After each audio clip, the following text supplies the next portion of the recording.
U.S. President Donald Trump is taking aim once again at Canada, this time criticizing Canada's building of the Ontario to Michigan Bridge. In a post on social media, Trump says negotiations will begin immediately to ensure that the U.S. owns part of the bridge. Trump says the bridge would be entirely owned by Canada, adding that he will not allow it to open unless the U.S. is fully compensated for everything it has given to Canada. Donald Trump has issued his most explosive warning yet. He says he will not allow the Gordie Howe International Bridge to open unless the United States is fully compensated. A threat aimed at Canada, delivered like a punchline. But the moment those words left his mouth, something unexpected happened. The blow didn't land in Ottawa.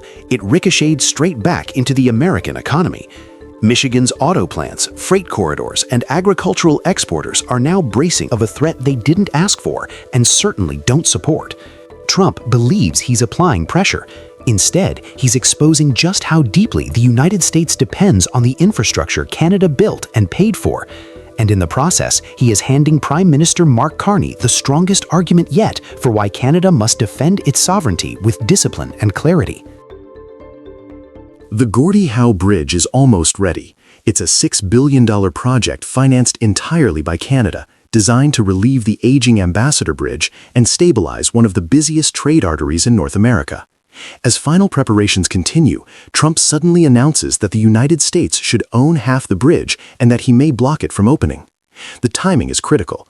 Trump is deep into his second term, using tariffs and high-pressure tactics across trade, energy, and infrastructure. Meanwhile, Mark Carney is steering Canada through an era defined by economic volatility and geopolitical fragmentation, pushing diversification with Asia and Europe while managing a tense, unsteady relationship with Washington. So when Trump threatened a cross-border project that Michigan's economy depends on, political alarms went off, not in Ottawa, but in Detroit. The Great Lakes region runs on an integrated supply chain, and the auto sector is the engine. 1 out of every 4 goods crossing the Detroit-Windsor corridor is tied to vehicles or vehicle parts. When the Ambassador Bridge was briefly blocked in 2022, U.S. automakers lost an estimated $600 to $800 million in a single week. The Gordie Howe project was designed to prevent that kind of damage from happening again. By threatening to block its opening, Trump is recreating the exact vulnerability U.S. manufacturers have spent years trying to fix. If the Gordie Howe opening is stalled or obstructed, economic modeling suggests the U.S. auto sector would immediately face between U.S. $500 million and $1 billion in weekly losses. These losses come from stalled cross-border component deliveries, halted assembly lines, and the added logistics burden of redirecting thousands of trucks through a single aging bridge. Michigan's plants rely on Canadian components. American assembly lines rely on Canadian batteries, and U.S. auto jobs rely on trucks that move freely, not on presidential theatrics. The logistics sector faces a similar storm. The Detroit-Windsor crossing moves nearly 7,000 trucks a day. Disrupting that flow would mean longer wait times, higher fuel costs, and cascading delays for medical equipment, food shipments, and industrial goods. Transport economists estimate that freight disruptions could cost the U.S. logistics sector between U.S. $50 million and $200 million per week, depending on how severe the congestion becomes. The hit spreads beyond trucking companies. Retailers, manufacturers, and healthcare distributors all absorb those costs. Then there is agriculture, the quiet backbone of Michigan's economy. Soybeans, grain, fruits, and dairy products move daily through the border. A slowdown raises transport costs and damages time-sensitive shipments. Based on past agricultural export disruptions, the U.S. farming sector could lose $100 million to $300 million every week a border bottleneck persists. For farmers already squeezed by commodity volatility and reduced Chinese demand, this is a blow they cannot afford. Even the local economy would feel the contraction. Restaurants, hotels, customs brokers, freight storage, and cross-border services depend on stable movement. Regional economic models show potential losses of $10 million to $50 million per week for Detroit-Windsor businesses if traffic stalls and consumer movement drops. Trump intended to pressure Canada. Instead, he has put the most pro-Trump counties in Michigan directly in the line of fire. Canada's advantage begins with a simple fact: it financed the entire project. Ottawa holds the contracts, the debt, and the long-term operating plan. When Trump says the U.S. should own half the bridge, he isn't asserting leverage, he is revealing anxiety over the one piece of border infrastructure the U.S. does not control. This gives Carney's government the clearest narrative possible. Canada built a strategic asset that stabilizes the continent's trade system. Canada adhered to international agreements. Canada acted like a reliable partner. And now the United States is threatening to destabilize its own economy because the sitting president dislikes the idea of not being in charge. The political optics are extraordinary. Within hours of Trump's threat, Michigan lawmakers from both parties criticized the potential damage, emphasizing how vital the bridge is to U.S. jobs and supply chains. Governors and business groups reminded Americans that Canada paid for the entire project and that blocking it would hurt Michigan far more than Ontario. Ottawa didn't have to retaliate or raise its voice. The pushback came from inside the United States. Canada's silence so far is strategic. Carney has presented Canada as a stabilizing force in a fracturing world, a country that does not weaponize infrastructure, does not impose sudden threats, and does not undermine supply chains its partners rely on. That contrast with Trump grows sharper every week. The more he swings, the more Canada appears steady. Trump broadened the dispute by dragging China and Carney's diplomatic outreach into the conversation, suggesting Canada is drifting away from Washington. Ironically, this threat only strengthens Canada's case for diversification. When the United States uses border infrastructure as a political weapon, Canada has every incentive to expand ties in the Indo-Pacific, deepen partnerships with South Korea and Japan, and accelerate trade with Europe. Trump's tactic doesn't pull Canada back, it pushes Canada further outward, reinforcing Ottawa's long-term strategy of reducing dependency on American political volatility. And every time the U.S. destabilizes its own supply chain, Canada gains moral authority and stronger leverage in future negotiations, including the 2026 USMCA review. Trump sought leverage by targeting the bridge. Instead, he triggered economic panic inside the United States, unified Michigan leaders against him, validated Canada's push for greater sovereignty, and gave Mark Carney the clearest case yet for why Canada must chart its own path. The bridge wasn't supposed to be political.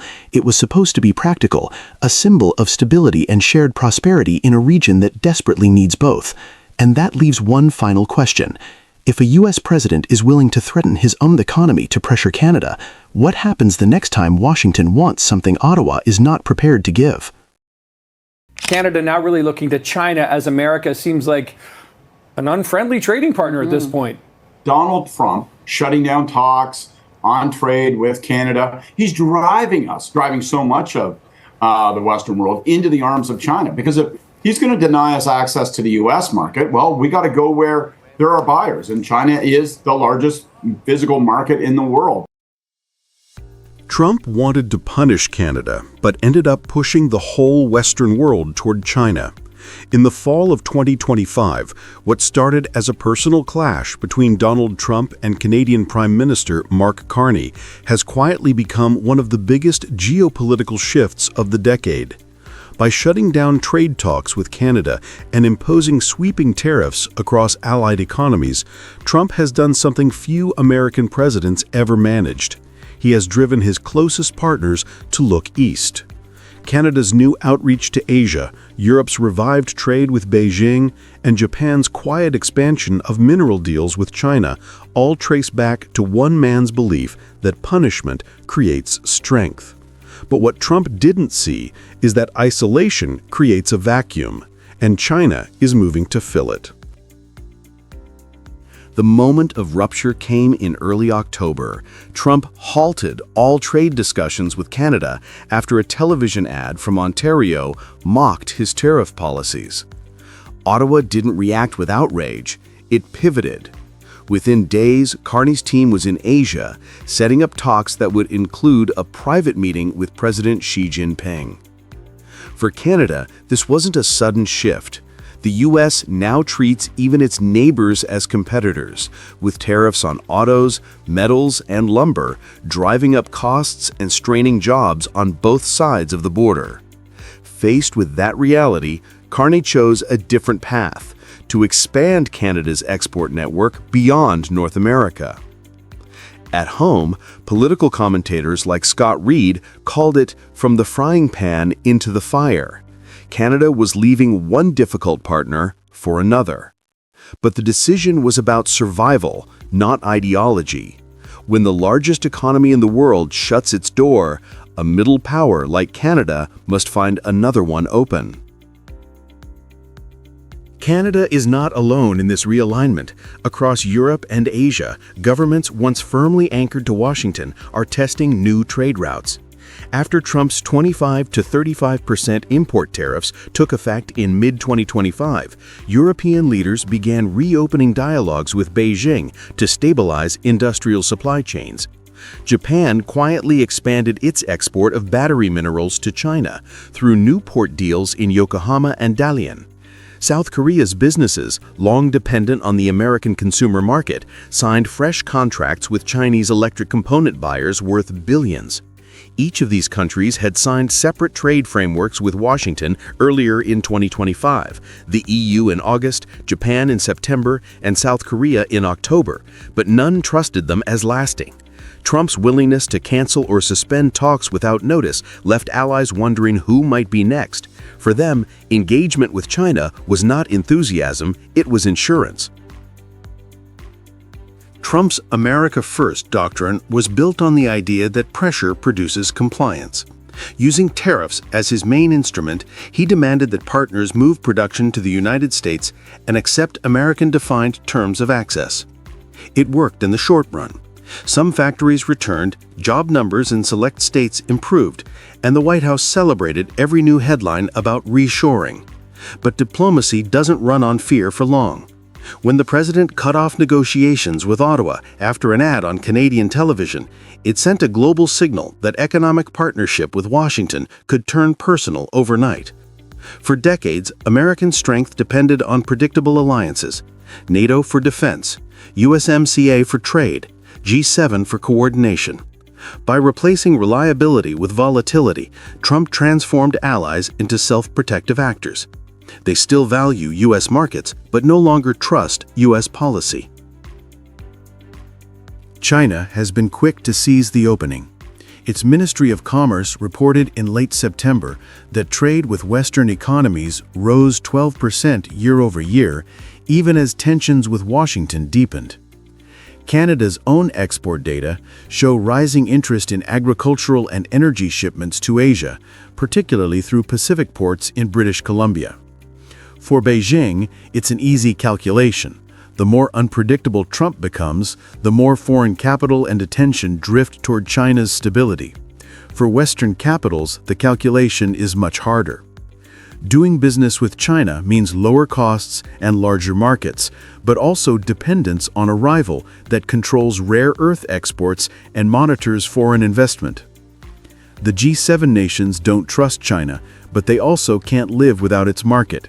That uneasy balance defines the new global economy, engagement driven not by faith, but by survival. This is the dilemma Carney now faces. Moving toward China offers economic relief, but political risk. Canada still remembers the 2018 detention of the two Michaels and Beijing's retaliatory tariffs on canola. Yet in a world where the U.S. is no longer a predictable buyer, the alternative is shrinking growth.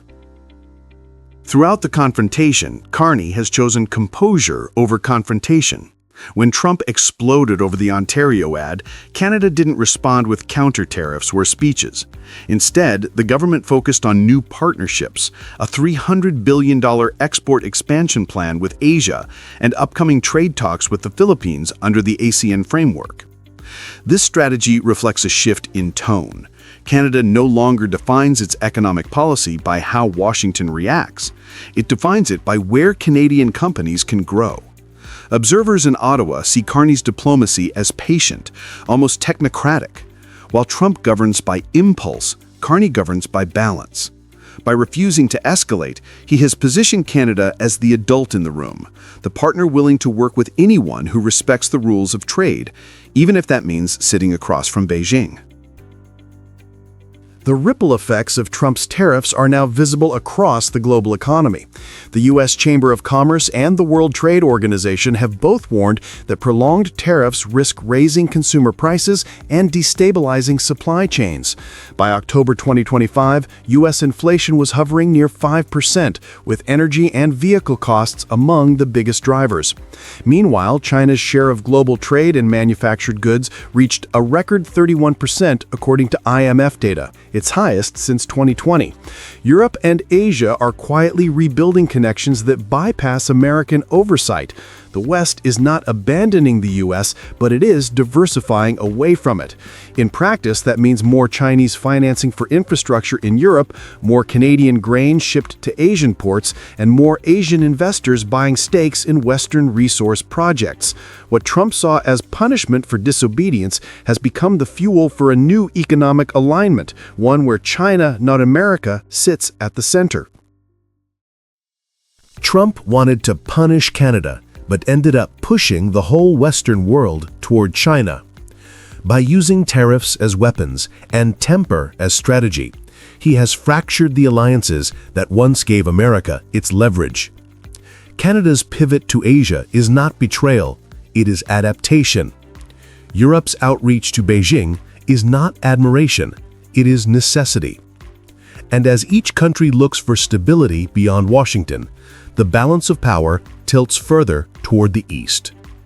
History shows that when America isolates its friends, it strengthens its rivals. What we're witnessing in 2025 is not just a trade dispute, it's a redrawing of global trust. If this continues, the century that began as America's could quietly end as China's.